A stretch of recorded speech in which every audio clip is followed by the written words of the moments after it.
સમગ્ર ગોહિલવાડમાં મંગળવારના મંગળ દિવસે તુલસી વિવાહની પરંપરાગત રીતે ઉજવણી કરવામાં આવી હતી. ઠેક ઠેકાણે ભગવાન લાલજી મહારાજ અને તુલસી વૃંદાના ઘરે ઘરે તુલસી વિવાહ પ્રસંગે લગ્નોત્સવનો રૂડો અવસર શાસ્ત્રોક્ત વિધિવિધાન સાથે યોજવામાં આવ્યો.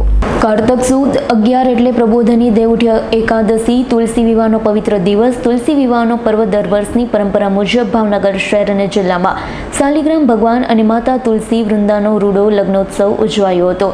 અંતર્ગત ભાવનગરમાં ડાયમંડ ચોક, એરપોર્ટ રોડ, કાળિયા બેડ સંસ્કાર મંડળ, જિલ્લાના તમામ તાલુકા મથક, ગ્રામ્ય વિસ્તારમાં તુલસી વિવાહની રંગેચંગે ઉજવણી કરવામાં આવી હતી. ડાયમંડ ચોક ખાતે છેલ્લા 68 વર્ષથી તુલસી વિવાહનું આયોજન કરવામાં આવે છે. ડાયમંડ ચોક મિત્ર મંડળ 1 મહિના અગાઉ તનતોડ મહેનત કરી ભગવાન લાલજી અને તુલસી વૃંદાના વિવાહનું આયોજન કરવામાં આવે છે.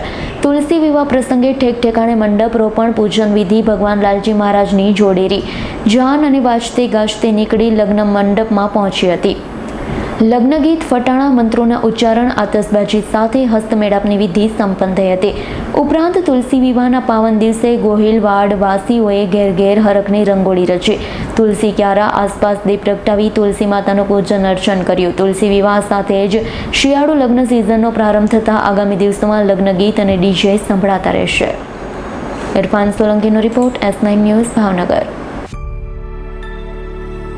અમારી તમામ માહિતીથી અપડેટ રહેવા માટે જોડાયેલા રહો S9 ન્યૂઝ સાથે.